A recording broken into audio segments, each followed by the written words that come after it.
Salaries dependent ఎంప్లాయ్మెంట్కి సంబంధించి రాష్ట్ర ప్రభుత్వం సింగరేణి యాజమాన్యంతో 1998లో ఏదైతే మెడికల్ ఇన్వాలిడేషన్ ఆధారంగా సింగరేణి బొగ్గు గనుల్లో పనిచేసేటువంటి ఒక కార్మికుని పై ఆధారపడ్డ కుటుంబ సభ్యులకు వారసత్వ ఉద్యోగాల కల్పన నిలిచిపోవడం జరిగిందో దాన్ని పునరుద్ధరించే విధంగా అంటే ఎన్నికల్లో టీఆర్ఎస్ పార్టీ వాగ్దానం చేసిందని కాదు, కానీ వాస్తవంగా ఇది వారి డిమాండ్ అధ్యక్ష, జెన్యూన్ కోరిక. అంటే ప్రభుత్వం తెలంగాణ రాష్ట్రం ఏర్పడటంతో అధికారులు రావడంతో వెనువెంటనే దీనిపై నిర్ణయం తీసుకుంటారని చెప్పని భావించడం కూడా జరిగింది. కానీ వాస్తవంగా అది కొంత జాప్యం కావటము, ఈ 2.5 సంవత్సరాల కాలం కావటంతో 2 సంవత్సరాల అంటే పదవీ విరమణ వయస్సు ఉన్నంత వరకు ఏదైతే అవకాశం ఉన్నదో దాన్ని 1 సంవత్సర కాలం తగ్గించడం జరిగింది. వాస్తవంగా కార్మికుల్లో ఈ ఉత్తర్వులు వెలువడ్డ నాటికి ఏదైతే అక్టోబర్ నవంబర్లో 2016లో ఉత్తర్వులు వెలువడ్డాయో అప్పటి వరకు పదవి ఉన్న వారికి అందరూ కూడా కల్పించాలని ఒక డిమాండ్ కూడా తెర మీదకి వచ్చింది. దాని మధ్య హైకోర్టు స్ట్రక్ డౌన్ చేసింది. ఇది మెడికల్ ఇన్వాలిడేషన్ ఆధారంగా డిపెండెంట్ ఎంప్లాయ్మెంట్ కల్పిస్తున్నట్టుగా భావించడానికి వీలుగా కనబడటం లేదు. ఇది ప్రభుత్వం ఏదైతుందో దానిలో టెక్నికల్గా లీగల్ స్క్రూటినీలో నిలబడలేకపోయింది. ప్రభుత్వం ఏదైతుందో దాన్ని మరి మేము సుప్రీంకోర్టులో మంచి న్యాయవాదిని పెట్టి అపీల్ చేస్తామని చెప్పిన కూడా పత్రికలో వార్తలు చూసాం. ఇప్పుడు ఎక్కడికి వచ్చి అందరి ఆలోచన కూడా ఈ డిపెండెంట్ ఎంప్లాయ్మెంట్ ఏ విధంగా కల్పిస్తామనేది ప్రధానమైనటువంటి అంశం. ఇలా హైకోర్టు తీర్పుకు అనుగుణంగా ఇవాళ సింగరేణి యాజమాన్యం ఏదైతే ఈ ఎంప్లాయ్మెంట్ కల్పిత ఉత్తర్వులు జారీ చేసిందో దాన్ని ఏమైనా మార్పులు చేర్పులతోని మనం ఇక్కడగిన పరిష్కరించేటటువంటి అవకాశం ఉంటే ఒకసారి పరిశీలించండి. పరిష్కరించలేనటువంటి ఒక పరిస్థితి ఉన్నట్టయితే సరే మీరు సుప్రీంకోర్టును ఆశ్రయిస్తామా ఏది ఏంటి అని మొత్తానికి లెట్ us see దట్ వాళ్ళకు జస్టిస్ జరిగే విధంగా నిర్ణయం తీసుకోవాలి. దీని మీద ఒక ప్రకటన ప్రభుత్వంకి వెళ్ళి ఇంతవరకు వెలువడలేదు. మేము పత్రికలో వార్తలు చూడటమే కానీ ఇలా రాష్ట్ర ప్రభుత్వం ఏదైతుందో ఈ డిపెండెంట్ ఎంప్లాయ్మెంట్ కల్పనకు సంబంధించి కట్టుబడి ఉన్నది అనే విధంగా ప్రకటన వెలువడలేదు. కార్మికుల్లో ఆందోళన నెలకొని ఉన్నది కాబట్టి ఆ విధమైన ఒక అష్యూరెన్సే మరి ఇచ్చి దాన్ని అమలు చేసే విధంగా ఒకటి అధ్యక్ష. రెండవది ఇవాళ ఈ విద్యుత్తు సంబంధించి మన దాదాపు 10,000 కోట్ల లోటు ఉంది. మన పెద్దలు జానారెడ్డి గారు మన మాట్లాడడం జరిగింది. రాష్ట్ర ప్రభుత్వం ఏదైతుందో కేవలం 4,000 కోట్లు ఏదైతుందో ప్రభుత్వంకి వెళ్ళి కేటాయిస్తున్నట్టు పేర్కొన్నారు. దాదాపు ఇంకా 6,000 కోట్లు గ్యాప్ ఉన్నట్టుంది నాకు తెలిసి. మరి ఈ గ్యాప్ని ఏ విధంగా భర్తీ చేయబోతున్నాం అనేది కూడా మరి పోయిన చర్చ సందర్భంగా గౌరవ మంత్రి గారిని కోరడం జరిగింది. ఈ 6,000 కోట్లు భర్తీ చేయటానికి ప్రభుత్వం మరింత రాయితీ కల్పించబోతున్నదా విద్యుత్ సంస్థకు? మరి లేని పక్షంలో ఛార్జీలు వేస్తే మాత్రం ఏదైతున్నదో వినియోగదారులపై అందరిపై భారం పడే అవకాశం ఉన్నది. ఇప్పటికే వినియోగదారులు అందరూ ఆందోళన మీద ఉన్నారు. ఈఆర్సీ ఎప్పుడు తీర్పిస్తుంది, ఇది కేవలం అసెంబ్లీ సమావేశాల కొరకే వాయిదా పడుతుంది, అసెంబ్లీ సమావేశాలు ముగియడంతో క్లారిఫికేషన్ అడుగుతున్నామన్నా. మీరు ఏమనంటే దండం పెట్టి ఇది నేర్చుకున్నారా? మీరు మాట్లాడేలా మాట్లాడతారు, మేము మాట్లాడే అవకాశం మీద క్లారిఫికేషన్ అడుగుతున్నామో అది కూడా మీరే నిర్దేశించండి. ఏం అడగాలో రాసియండి, అయిపోతుంది. ఇలా రాష్ట్రంలోని లక్షలాది మంది విద్యుత్ వినియోగదారులకు సంబంధించినటువంటి అంశం ఇదని చెప్పి అంటున్నాం. ఇలా ఈ విద్యుత్ వినియోగదారులు అందరూ ఏదైతున్నదో ఆందోళనతో ఉన్నారు. ఏ పరిస్థితుల్లో కూడా ఈ విద్యుత్ ఛార్జీలు పెంపు చేయడం జరగదు. దీన్ని రాష్ట్ర ప్రభుత్వం ఈ గ్యాప్ భర్తీ చేసేటువంటి ఒక అభిప్రాయం కలిగించాలని ఓడగొడుతున్న అధ్యక్ష. ఇవాళ ఈ సింగరేణి కార్మికుల వారసత్వ ఉద్యోగాలకు సంబంధించి గతంలో కాంగ్రెస్ పార్టీ మొత్తం కార్మిక సంఘాలన్నీ కూడా ఉద్యమం చేయడం జరిగింది. దానిపైన కూడా స్పష్టత ఇవ్వాలని చెప్పని మీ ద్వారా గౌరవ మంత్రి గారిని కోరుతున్న అధ్యక్ష.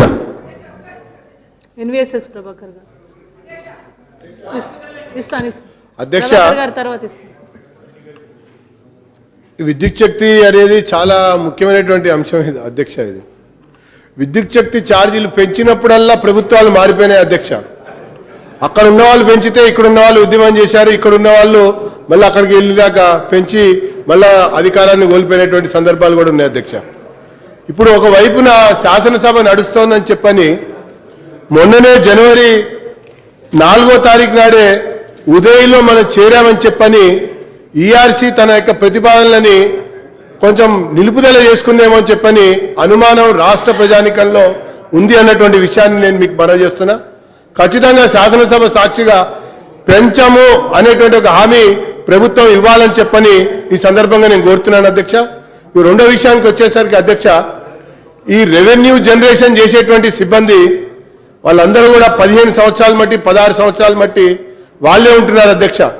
ఎట్లయితే జెమ్కోలో కానీ ట్రాన్స్కోలో కానీ ఫీల్డ్ మీద పనిచేస్తున్న వాళ్ళ యొక్క పేర్లు నమోదై రోల్స్లో నమోదై ఉన్నారో వీళ్ళు కూడా అలాగే ఉన్నారు అధ్యక్ష. వీళ్ళు ఆదాయాన్ని పెంచుతున్నారు, కలెక్షన్ చేస్తున్నారు, ఇస్తున్నారు. మరి వాళ్ళ యొక్క పర్మనెంట్ చేసేటువంటి విషయంలో ఎందుకు ప్రభుత్వం తాత్సారం వహిస్తుందో అర్థం కావట్లేదు అధ్యక్ష.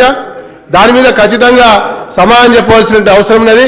తర్వాత కారుణ్య నియామకాలు సింగరేణి విషయంలో కూడా న్యాయస్థానం స్టే ఇచ్చినటువంటి ఒక నేపథ్యంలో ఏ రకంగా దాన్ని అధిగమించి ఆ యొక్క కార్మికులకి వారి యొక్క పిల్లలకి బాసటగా ఉంటామన్నటువంటి విషయం పైన స్పష్టమైనటువంటి సమాధానం రావాలని చెప్పని కోరుకుంటున్నా అధ్యక్ష.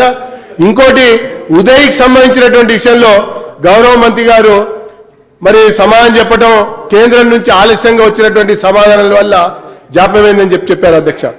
20 నవంబర్ 2015 నాడు దేశంలో ఉన్నటువంటి విద్యుత్ శక్తి శాఖ మంత్రులందరి సమావేశం పెట్టే ఈ పథకాన్ని అనౌన్స్ చేశారు. తర్వాత స్వయంగా పీయూష్ గోయల్ గారే ప్రతి రాష్ట్రానికి వెళ్ళి ముఖ్యమంత్రులను కూడా కలిశారు అధ్యక్ష. కలిసి పథకం యొక్క ప్రత్యేకతను కూడా చెప్పారు అధ్యక్ష. అట్లా అన్ని రాష్ట్రాలు కూడా దీన్ని సద్వినియోగం చేసుకుని ఉపయోగించుకొని వినియోగించుకొని చాలా ముందస్తుగా దాంట్లో ఒప్పందం కుదుర్చుకున్నారు అధ్యక్ష. మనము జనవరి 4 నాటికి మనం చేసుకునేటువంటి సమయానికి మనది 26, 25 రాష్ట్రం అధ్యక్ష. చివరి రాష్ట్రం తమిళనాడు రాష్ట్రం వాళ్ళకు ఉన్నటువంటి ఒక ముఖ్యమంత్రి యొక్క అనారోగ్య కారణాల వల్ల లేట్ అయినటువంటి 10 జనవరి నాడు తమిళనాడు చేసుకుంటే దానికంటే ముందు జనవరి 4 నాడు మన తెలంగాణ చేసుకుందని చెప్పని మనవి చేసుకుంటూ ఈ జాప్యం వల్ల మనకు కొంత నష్టం జరిగిందని చెప్పని నేను భావిస్తున్నా. రెండోది, ఒకవైపున కేంద్ర ప్రభుత్వం అందరికీ 24 గంటలు కరెంట్ ఇస్తామంటుంటే ఈ క్రెడిట్ నరేంద్ర మోడీ గారు ఎక్కడ కొట్టేస్తారేమో అని చెప్పి భయంతోన మన రాష్ట్రం జాప్యం చేసినట్టుగా భావించాల్సి వస్తుంది.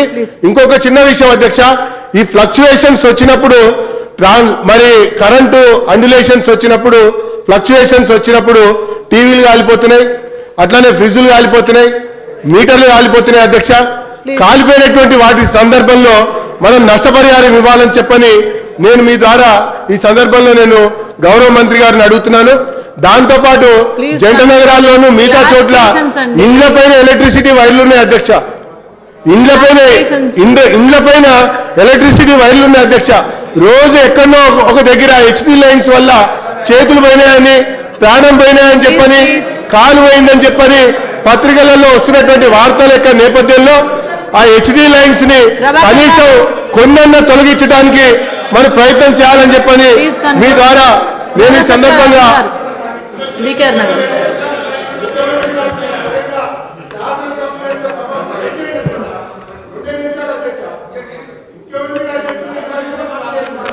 అధ్యక్ష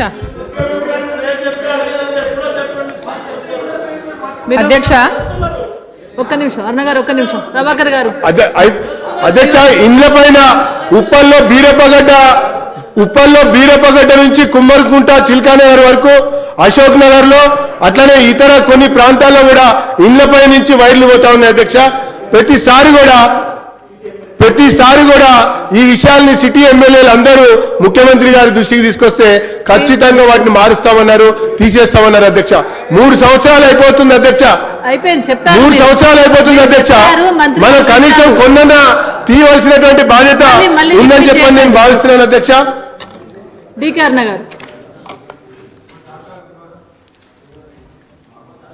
అధ్యక్ష, జోగులాంబ గద్వాల జిల్లాలో గట్టు మండలంలో సోలార్ పవర్ ప్రాజెక్టు కోసం మరి ల్యాండ్ని గవర్నమెంట్ ల్యాండ్నే మరి అది గవర్నమెంట్ ల్యాండ్ చాలా ఏళ్ల కిందటనే ఒకటి గుర్తించి మరి సోలార్ పార్క్ ఏర్పాటు చేసిన విషయంలో ప్రభుత్వానికి పంపించడం జరిగింది అధ్యక్ష, గత ప్రభుత్వ హయాంలోనే. అయితే కొత్తగా ప్రభుత్వం తెలంగాణ రాష్ట్రం ఏర్పాటైన తర్వాత కూడా తిరిగి మళ్ళీ ఒకసారి కూడా ప్రపోజల్స్ని మళ్ళీ ప్రభుత్వానికి అక్కడ ఉన్నటువంటి గవర్నమెంట్ ల్యాండ్ అవైలబిలిటీ గురించి పంపించడం జరిగింది అధ్యక్ష. అయితే దాంట్లో కొంత ఏరియా రైతులు అంటే అసైన్ ల్యాండ్స్ ఉన్నాయి అధ్యక్ష, దాంట్లో కొంత రైతులు దాంట్లో వ్యవసాయం చేసుకున్నటువంటి భూములను కూడా అక్కడ ఉన్నటువంటి తహసీల్దార్ వాటికి నోటీసులు ఇవ్వడం వల్ల ఆ రైతులు కోర్టుకు పోవడం వల్ల అక్కడ ఆ యొక్క సోలార్ పవర్ ప్రాజెక్టుకి, ఎందుకంటే పంటలు వేసుకున్నటువంటి వాళ్ళ మీద నోటీసులు ఇచ్చినందువల్ల వాళ్ళు కోర్టు పోయినందువల్ల ఇది మధ్యలో మళ్ళీ అంటే స్టాండ్ స్టిల్ అయిపోయింది అధ్యక్ష. ఎక్కడైతే ఈ పంటలు వేసుకున్నటువంటి రైతులు ఉన్నారో వాళ్ళని కాకుండా కూడా ఇంకా చాలా పెద్ద ఎత్తున అసైన్ ల్యాండ్ దాదాపు 3,000 ఎకరాల పైన అక్కడ ఉంది అధ్యక్ష. కాబట్టి ఆ సోలార్ పార్క్ గురించి మరి దాని యొక్క ప్రోగ్రెస్ ఎంతవరకు ఉంది, దాని ఏ విధంగా మరి సోలార్ పార్క్ అక్కడ ఏర్పాటు చేసే ప్రతిపాదన ఉన్నదా లేదా అనే విషయాన్ని మంత్రి గారిని తెలియజేయాలని నేను కోరుతా ఉన్నాను అధ్యక్ష. వెంకట్రావు.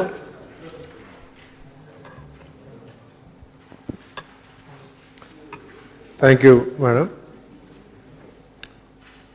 విద్యుత్ రంగంలో ప్రభుత్వం మొట్టమొదటిగా చేపట్టిన కార్యక్రమం జనరేషన్ కెపాసిటీ పెంచుకోవటం. అట్లాంటి జనరేషన్ కెపాసిటీ పెంచుకోవడానికి గౌరవ ముఖ్యమంత్రి గారి నేతృత్వంలో నా నియోజకవర్గంలో పాలవంచ నుంచి కేటీపీఎస్ స్టేజ్ 7 800 మెగావాట్ నిర్మాణం కోసం కార్యక్రమంలో మొదలుపెట్టుకొని ఆ రోజు ముఖ్యమంత్రి గారు చెప్తే అక్కడ పబ్లిక్ హియరింగ్ హోల్డ్ చేసి ఆ స్టేజ్ 7 నిర్మాణం కోసం పబ్లిక్ హియరింగ్ పెట్టినాడు. ప్రజలు దాదాపు 3-4 వేల మంది వచ్చి వారికి ఇబ్బందులు చెప్పుకుంటూ కానీ తప్పనిసరిగా ఈ పవర్ ప్లాంట్ ఇక్కడ రావాలి, ఇక్కడ నిర్మాణం చేయాలని చెప్పారు. ఎందుకంటే ఆ ప్రాంతంలో గత 50 సంవత్సరాలుగా తెలంగాణ రాష్ట్రానికి వెలుగులు అందిస్తున్న ప్రాంతం. కాలుష్యాన్ని కూడా భరిస్తూ తప్పనిసరిగా ఇంకా ముందుకు పోవాలా, ఇంకా అట్లాంటి యూనిట్స్ ఇంకా రావాలని చెప్పి ఆలోచనతోని స్టేజ్ 7ని కూడా ఆహ్వానిస్తూ కొన్ని ఇబ్బందులునే ఆ ఇబ్బందులు దూరం చేయాలని చెప్పి కోరారు. గౌరవ మంత్రి గారిని నేను కోరేది ఏంటంటే తెలంగాణ రాష్ట్రానికి తలమానికంగా ఉంటున్న పాలవంచలో ఉన్న ఇబ్బందులు కొంచెం దూరం చేయండి. అదేవిధంగా రానున్న రోజుల్లో గతంలో ఇప్పుడు వెంగళరావు గారు స్థాపించిన ఏబీసీ స్టేషన్స్ ఏవైతున్నాయో అవి దాదాపు 50 సంవత్సరాల నుంచి మన భారతదేశంలో కూడా రికార్డ్ స్థాయిలో ఉత్పత్తి చేస్తూ ఉన్నాయి. అట్లాంటి యూనిట్స్ డీకమిషన్ చేయాల్సిన అవసరం ఉంది. అక్కడ మాకు 2 × 800 మెగావాట్స్ ఇంకా అదనంగా ఇవ్వండి. ఆ ప్రాంతం నుంచి ఇప్పటికీ ఎంతో కార్యక్రమాలు చేసాం, ఇంకా ముందు కూడా ఎన్నో కార్యక్రమాలు చేసే స్థాయి అక్కడ ఉంది. ఎందుకంటే మిగతా ప్రాంతాల్లో ఇట్లాంటి కార్యక్రమాలు చేస్తుంటే కొన్ని అలజడులు వచ్చినాయి. ఆ అలజడులు అక్కడ ఏమి లేవు. మీరు తప్పనిసరిగా మీరు ఇంకెన్ని కేంద్రాలు పెట్టినా కానీ అక్కడ ఉంచి దానికి సక్రమంగా నడపడానికి ఉన్న ప్రజలు కూడా సహకరిస్తూ ఉన్నారు.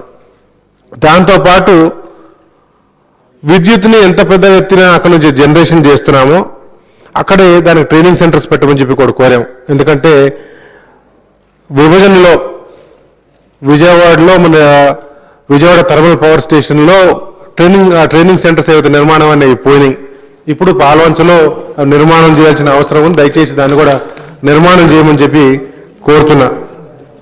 దాంతోపాటు నా నియోజకవర్గం సింగరేణికి కూడా హెడ్ క్వార్టర్స్ అనేక కొత్త గనులు ఏర్పాటు చేస్తూ మా ప్రాంతంలో కూడా ఇంకా కొత్త గదులు రాంపూర్ మైన్ ఓపెన్ చేయాల్సిన అవసరం ఉంది.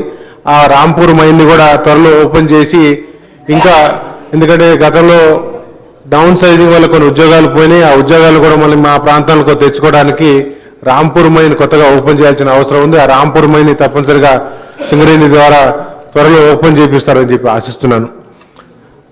ఇట్లాంటి కార్యక్రమాలు చేస్తూ తెలంగాణ రాష్ట్రంలో ఇప్పటికే మనం సోలార్ ఎనర్జీలో అనేక అభివృద్ధి కార్యక్రమాలు చేశాం. సోలార్ ఎనర్జీలో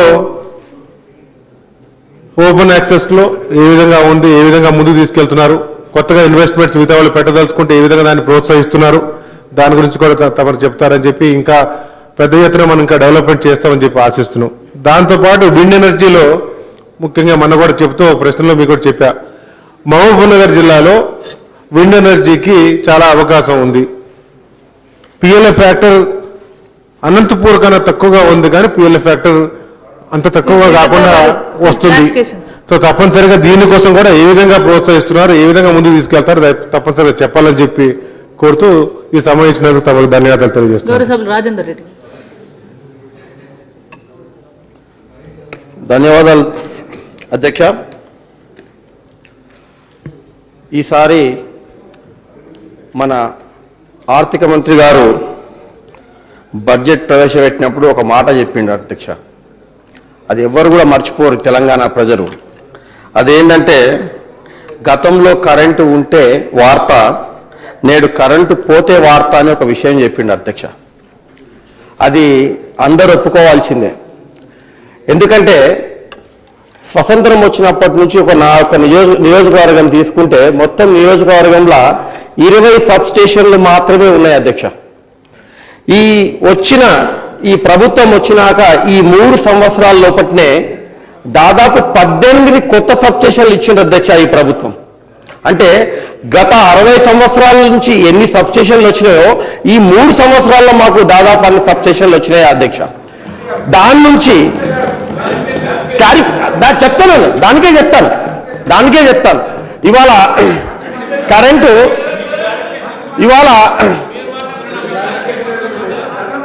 వాళ్ళు కొన్ని మంచి మాటలు వాళ్ళకి వినడానికి ఇష్టం ఉండదు అధ్యక్ష. నారాయణపేట మంచినీళ్ళ గురించి అడుగుతున్నారు. ముందు కరెంటు లేక నీళ్లు పోకుండే ఇవాళ కరెంటు 24 అవర్స్ ఆ మోటార్కు సపరేట్గా ఇచ్చి రోజుకి 20 లక్షల లీటర్ల నీళ్లు మేము నారాయణపేటకు మనము సత్యసాయి వాటర్ వర్క్స్ నుంచి గత 25 రోజుల నుంచి కంటిన్యూగా ఇస్తున్నాం అధ్యక్ష. అది వాళ్ళు కొంచెం అర్థం చేసుకున్నారు. అది కరెంటు ముందు ఓన్లీ 6 గంటల నుంచి ఉంటే ఇవ్వలేకపోతుంటే ఇవాళ స్పెషల్గా 24 అవర్స్ కరెంట్ ఉండేటట్లు దానికి మేము యాక్షన్ తీసుకున్నాం అధ్యక్ష. అయితే ఎవరు చేయలే, సత్యసాయి బాబా చేసిందే. అయితే అధ్యక్ష ఇవాళ మేము మా విద్యుత్ శాఖ మంత్రివర్గకి మేము కోరుకునేది ఏంటంటే మా నియోజకవర్గంలో కూడా ఒకటి 133 kVది సబ్ స్టేషన్ ఒక భూమి కోసం ఒక పెండింగ్లో ఉంది కొండాపూర్ అనే విలేజ్లో. దానికి మేము లెటర్ కూడా రాసినాం సార్కు. సారే బ్యాక్వర్డ్ దీనికి SC ST దానికి కూడా సారే మినిస్టర్ ఉన్నాడు, ఆ ల్యాండ్ మాకు కావాలని రాయడం జరిగింది. అదొకటి ఇచ్చి ఆ 133 kVది కూడా మాకు త్వరగా ఇస్తే మాకు చాలా బాగుంటుంది.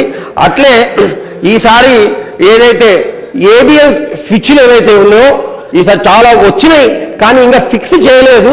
మస్తు స్టాక్ అయితే వచ్చింది, అవి కొంచెము ఫిక్స్ చేయాలని అదొకటి తీసుకున్నాను అధ్యక్ష. ఇంకోటి ఈ రైతులకు ఏదైతే ట్రాన్స్ఫార్మర్లు ఉన్నాయో ఈ పెండింగ్లో ఉన్న లిస్ట్ అంతా కూడా క్లియర్ చేయమని నేనున్నాను అధ్యక్ష. ఆ రోజు ముఖ్యమంత్రి గారి ముందర ఆ రోజు CMD గారిని పిలిచి మొత్తం బ్యాక్లాగ్స్ అన్ని ఎన్ని రోజులు ఖతమవుతుంది, ఎన్ని పైసలు కావాలంటే 600 కోట్లు కావాలి సార్, మేము మే లోపల మేము అన్ని బ్యాక్లాగ్స్ అన్ని ఇస్తామని చెప్తే ఒక్క క్షణం కూడా మా గౌరవ ముఖ్యమంత్రి గారు ఆలోచించకుండా సరే తీసేసుకో ఇమ్మీడియట్గా ఇచ్చేయమని చెప్పిండ్రు. బ్యాక్లాగ్స్ కూడా రైతులకు ఇవాళ మొత్తం కూడా మే లోపల ఇస్తామని చెప్పిండ్రు. దానికి మా గౌరవ ముఖ్యమంత్రి గారికి మా విద్యుత్ శాఖ మంత్రికి వీళ్ళందరూ కూడా మేము ధన్యవాదాలు తెలుపుతున్నాం అధ్యక్ష. కాకపోతే వచ్చే కొత్త డిమాండ్ కూడా కొత్త ట్రాన్స్ఫార్మర్లు కూడా అడిగిన వాళ్ళకు కూడా త్వరగా ఒక కంప్యూటరైజేషన్ చేసి వాళ్ళకు ఒక నెంబర్ ఇచ్చి ఇమ్మీడియట్గా వితిన్ 30 days ఇచ్చేట్లు కూడా ఒక చూసుకోవాలని చెప్పి మీ ద్వారా నేను మంత్రివర్గం తెలియజేస్తాను అధ్యక్ష. కిషోర్ గారు క్లారిఫికేషన్స్ ఉంది ప్లీజ్. థ్యాంక్ యూ అధ్యక్ష. అద్భుతమైనటువంటి ప్రణాళికతోని కరెంటు ఇబ్బందులను ఎదుర్కొని రాష్ట్రంలో మంచి క్వాలిటీ కరెంట్ ఇస్తున్నందుకు గవర్నమెంట్కు ధన్యవాదాలు తెలియజేస్తూ ప్రధానమైనటువంటి 2 ఇష్యూస్, ఒకటి ఉదయ్ పథకంలో చేరిన తర్వాత స్టేట్ గవర్నమెంట్కి ఎంత అప్పు తీసుకున్నది అనేటువంటిది ఒకటి మంత్రి గారు స్పష్టం చేస్తే బాగుంటుందని చెప్పి, అదేవిధంగా ఈ సీజన్లో మ్యాక్సిమం ఎంత డిమాండ్ని మనం రీచ్ అయినాం, ఒకవేళ ఎంత డిమాండ్ వరకు మనం ప్రిపేర్డ్గా ఉన్నాం గవర్నమెంట్ తరఫున అనేటువంటిది 2 విషయాల మీద స్పష్టత ఇస్తే బాగుంటుందని చెప్పేసి, సోలార్ విషయంలో కూడా యాక్షన్ ప్లాన్ ఏమైనా ఉన్నదా, ఇంకోటి గవర్నమెంట్ బిల్డింగ్స్ ఏవైతే ఉన్నాయో వాటి మీద కూడా సోలార్ ప్లాన్ చేసేటువంటి ఆలోచన ఉందని చెప్పేసి మా దృష్టికి వచ్చింది. కాబట్టి దాని మీద ఏమైనా యాక్షన్ ప్లాన్ ఉన్నదనేటువంటి విషయం మీద కూడా వారు స్పష్టత ఇస్తే బాగుంటుందని చెప్పేసి మీ ద్వారా నేను మంత్రి గారిని అడుగుతా ఉన్నాను అధ్యక్ష. గౌరవ మంత్రి గారు మంత్రి గారు అధ్యక్ష, ఆన్సర్ చేస్తాను. వాస్తవానికి నేను గౌరవ సభ్యులు చర్చలో ఎవరైతే పాల్గొని చిన్న డౌట్స్ ఎక్స్ప్రెస్ చేస్తారో అంతవరకే పరిమితమై వాటికి మాత్రమే సమాధానాలు చెప్పి రిక్వెస్ట్ చేసిన. సరే, దాంట్లో ఇంకా క్లారిఫికేషన్ అవసరం ఉండే అని చెప్పి గౌరవ సభ్యులు జీవన్ రెడ్డి గారు 2 విషయాలు ఎవరెత్తిండ్రు. సింగరేణి డిపెండెంట్ ఉద్యోగాలకు సంబంధించి సరే, ముఖ్యమంత్రి గారు ఆ రోజు సభలో ప్రకటన చేసిండ్రు, వారు కూడా భాగస్వాములు అయినరు సభ చర్చలో. వారికి 1 సంవత్సరం వాళ్ళకు కూడా ఇవ్వమని చెప్పేసి వారు రిక్వెస్ట్ చేసిండ్రు. వారి రిక్వెస్ట్ని కూడా గౌరవ ముఖ్యమంత్రి గారు స్వీకరించినారు, చేసినాం. వారు ఏదైతే ఇప్పుడు ఒక అంశాన్ని లేవనెత్తినారో టెక్నికల్గా ఉంది, ఏదైనా సరి చేసుకునే అవకాశం ఉందేమో అని చెప్పేసి తప్పకుండా గౌరవ సభ్యులు జీవన్ రెడ్డి గారు ఏదైతే సూచన చేసినారో దాని పరిగణలోకి తీసుకుంటాం. ఎట్టి పరిస్థితులలో కూడా ప్రభుత్వం ఏదైతే ప్రకటన చేసిందో గౌరవ ముఖ్యమంత్రి గారు దాన్ని అమలు చేసి తీరుతాం, అందులో ఎటువంటి సందేహం లేదు. ఎవరికి కూడా ఎటువంటి అనుమానాలు ఉండాల్సిన అక్కర్లేదు. సింగరేణి డిపెండెంట్ ఎంప్లాయీస్ ఎవరైతే అందరూ ఎదురు చూస్తున్నారో వాళ్ళందరి ఆశలు నెరవేర్చే పద్ధతుల్లో ఏ పద్ధతుల్లో అయితే పని అవుతుందో ఆ పద్ధతులు అన్నీ అవలంబించడానికి ప్రభుత్వం సిద్ధంగా ఉంది. గౌరవ సభ్యులు ఇంకా ఎవరేమైనా సూచనలు చేసినా ఇక్కడే కాదు బయట చేసినా తీసుకోవడానికి సిద్ధంగా ఉన్నాం. తప్పకుండా ఇక్కడే చేద్దాం, సుప్రీంకోర్టు ద్వారా చేద్దాం. ఎవరు కూడా సింగరేణి ఎంప్లాయీస్ ఎవరు కూడా ఆందోళన పడక్కర్లేదు. సభ ద్వారా నేను స్పష్టంగా ప్రభుత్వం యొక్క ఉద్దేశాన్ని తెలియజేస్తా ఉన్నాను అధ్యక్ష. అదేవిధంగా ఈ గ్యాప్కు సంబంధించి అన్నారు, తప్పకుండా గ్యాప్కు సంబంధించి ఎప్పుడైనా మనకు ఈఆర్సీ సూచనలు చేస్తుంది, ఈఆర్సీ సూచనలు పాటిస్తాం. దాంట్లో హెచ్చుతగ్గులు ఉంటే ప్రభుత్వాన్ని అదనంగా ఇవ్వాలని చెప్పి ప్రభుత్వాన్ని ఆదేశిస్తే ప్రభుత్వం ఇస్తుంది. ఇంటర్నల్ ఎఫిషియన్సీ పెంచుకోవడం ద్వారా ఇతర పద్ధతుల ద్వారా ఎట్లా పూడ్చాలనే విషయంలో కూడా మనకి ఎప్పుడైనా ఈఆర్సీ గైడ్లైన్స్ ఇస్తూ ఉంది. తప్పకుండా ఆ పద్ధతుల్లో వెళ్ళి చేస్తాం. ముఖ్యమంత్రి గారు ఇదే సభలో చెప్పిండ్రు, పేద ప్రజలపైన సాధారణ ప్రజలపైన 1 పైసా కూడా భారం అదనంగా పడనివ్వము అని చెప్పిండ్రు. ఎట్టి పైసలు కూడా దానికి ప్రభుత్వం కట్టుబడి ఉందని చెప్పి గౌరవ సభ్యులకు తెలియజేస్తా ఉన్నాను అధ్యక్ష. అదేవిధంగా ఎంవీఎస్ఎస్ ప్రభాకర్ గారు సరే వారేదో పాపం ఏదో ఎమోషన్లో ఏదో మాట్లాడిస్తుంటారు అప్పుడప్పుడు. ఈ ఉదయ పథకంలో చేరకపోవడం వల్ల ఏదో పోయింది, ప్రపంచం అంతా మునిగిపోయింది దేశంలో ఈ రాష్ట్రంలో అనే పద్ధతులు చెప్తున్నారు. అసలు ఉదయ పథకంలో ఏముందండి?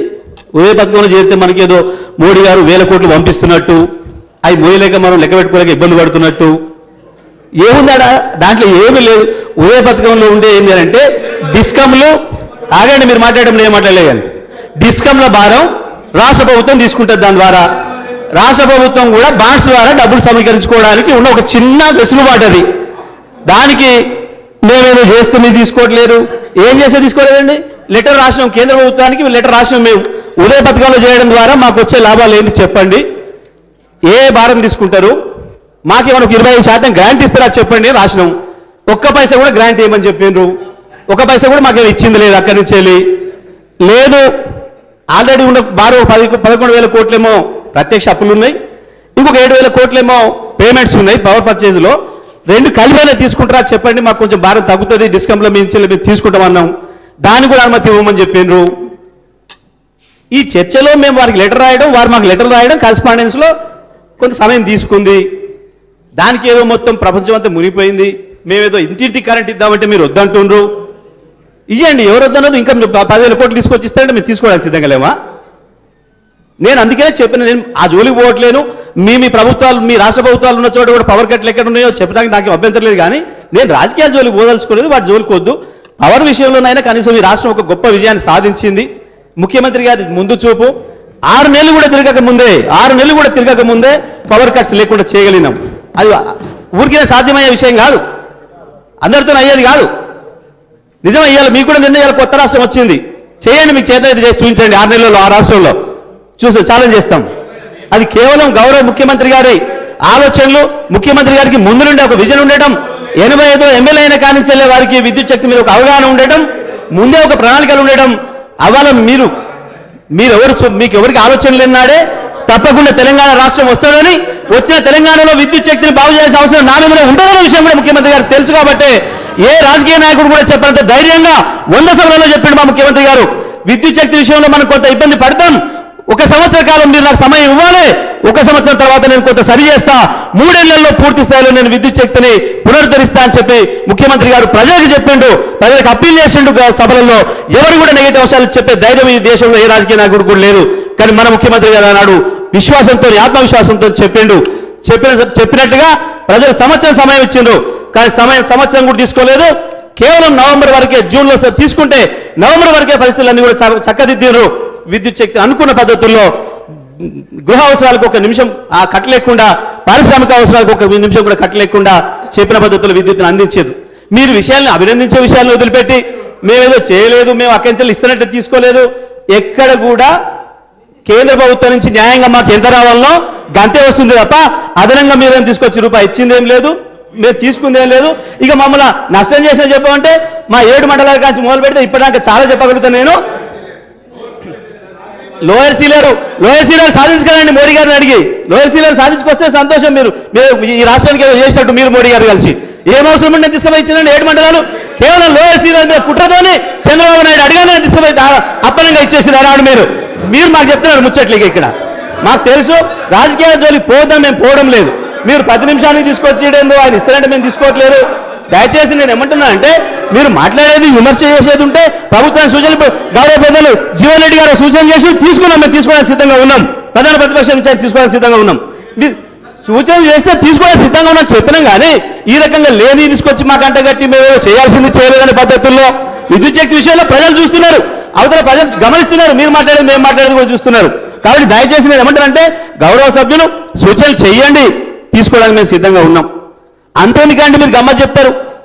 ఎన్టీపీసీ మీ ప్రభుత్వ రంగ, కేంద్ర ప్రభుత్వ రంగ సంస్థ, మనం విద్యుత్ లేక కొంచెం ప్రారంభంలో ఇబ్బంది పెడుతున్న సందర్భంలో మాకు మీ దగ్గర ఎన్టీపీసీ జడ్జర్లో పవర్ ఉంది మాకు ఇవ్వండి అని అడిగితే మొత్తం తెలంగాణ ప్రభుత్వం వచ్చిన తర్వాత అత్యంత ఎక్కువ ధర పెట్టి తీసుకుంది మీ జడ్జర్ దగ్గరనే ₹6.70 పే చేసామండి, మీతో ఎవరు కూడా చేయలేదు.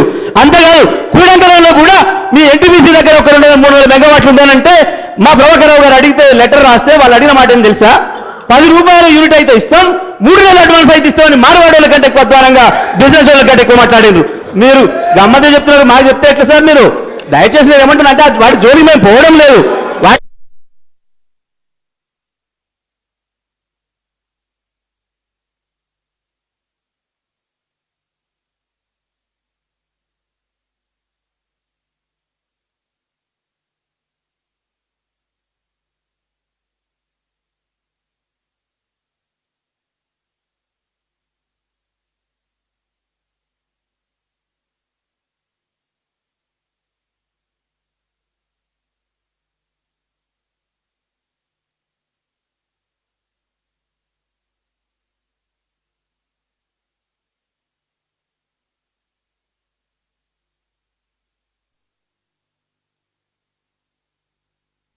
రాజేందర్ గారు అడిగినట్లుగా 132 అడిగారు. ఆ గౌరవ సభ్యురాలు సోదరి అరుణ గారు కూడా ఈ గట్టు విషయం ప్రస్తావించారు.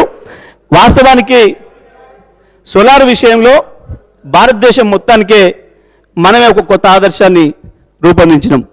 ఎక్కడైనా పార్కులని పెట్టి పార్కుల ద్వారా అభివృద్ధి చేసే పద్ధతి అంత ముందు వరకు ఉంది. పార్కుల ద్వారా అభివృద్ధి చేస్తే ప్రభుత్వ భూమి ఇవ్వాలి, ప్రభుత్వమే రోడ్లు వేయాలి, ప్రభుత్వమే లైన్లు వేయాలి, అది కూడా ఒకే చోట పవర్ జనరేషన్ అవుతుంది. కానీ మనం వచ్చిన తర్వాత ప్రభుత్వ భారాన్ని తగ్గిస్తూ ఇండివిజువల్స్ వాళ్ళే ఎవరైతే ఉన్నారో, మీరు కూర్చోండి నేను మాట్లాడితే చెప్తా. మీరు డిమాండ్ చేశాక నేను చెప్పడానికి సిద్ధంగా ఉన్నా. మీరు కాదండి, ప్రభుత్వం యొక్క భారాన్ని తగ్గించడానికి మంత్రి గారు రిప్లై ఇస్తారు. Let the minister complete. నేను అభ్యంతరకరంగా చేస్తే చూపించండి. మీరు కూర్చోండి, నా తర్వాత చెప్పండి, నా తర్వాత మాట్లాడండి. మీరు చెప్తానండి, నా తర్వాత మీరు మాట్లాడచ్చు, నా తర్వాత మీరు మాట్లాడండి. ఏమన్నా విత్డ్రా చేసుకుంటే కదా అంటే ప్రభాకర్ గారు అధ్యక్ష అధ్యక్ష సోలార్ విషయంలో తెలంగాణ ప్రభుత్వం ఒక మంచి నిర్ణయం తీసుకొని దేశానికి మొత్తానికే ఆదర్శంగా ఉండే పద్ధతుల్లో మేము కిషన్ రెడ్డి గారు డిస్ట్రిబ్యూషన్ సిస్టమ్ అమలు చేసినాం. మీరు కూర్చోండి. ప్రభాకర్ గారు please please So- cooperate with the chair please. Solar విషయంలో కూర్చోండి ప్లీజ్ కూర్చోండి ప్లీజ్. అధ్యక్ష కిషన్ రెడ్డి గారు I'm requesting you please go back please. Kishan Reddy గారు కిషన్ రెడ్డి గారు సోలార్ విషయాలు కిషన్ రెడ్డి గారు అంటే ఏంది ఉరికొస్తావా? అట్లా ఉరికి రావడం మా వాళ్ళు అందుకంటే ఎక్కువ వస్తారు. అట్లా ఉరికొస్తే మా వాళ్ళు అందుకంటే ఎక్కువ వస్తారు. ఇప్పుడు కూర్చోపో కిషన్ రెడ్డి గారు కూర్చోపో నువ్వు కూర్చోపో కూర్చోడు కూర్చో. కిషన్ రెడ్డి గారు లక్ష్మణ్ గారు ప్లీజ్ మంచిగా మాట్లాడండి, చాలా మంచిగా మాట్లాడండి. మీకంటే మంచిగా మాట్లాడండి, మీకంటే మంచిగా మాట్లాడండి. Go back. బ్రహ్మాండంగా ఈ ఈ ఉన్న హౌస్ లో చర్చ కొరకు, ఈ హౌస్ లో చర్చ కొరకు స్ట్రీట్ పంచాయతీ కాదు. నేను నీ బెంచ్ కాడికి వచ్చి మాట్లాడలేదు. ఐఎమ్ రిక్వెస్టింగ్ నేను మీ బెంచ్ కాడికి వచ్చి మాట్లాడలేదు. నేర్చుకో సీనియర్ సభ్యులు మీరు, మీ సీనియర్ సభ్యులు మీ బెంచ్ కాడికి వచ్చి మాట్లాడాలి. కూర్చోండి ఇక మాట్లాడండి, ఆలోచి మాట్లాడండి. కిషన్ రెడ్డి గారు ప్లీజ్. స్పీకర్ గారు ఆనందించే మాట్లాడండి. ఎందుకు మాట్లాడతారు? ప్రభాకర్ గారు ప్లీజ్ రెజ్యూమ్. కూర్చోండి, నేను ఒక కూర్చోండి, నెమ్మదిగా మాట్లాడుకుందాం.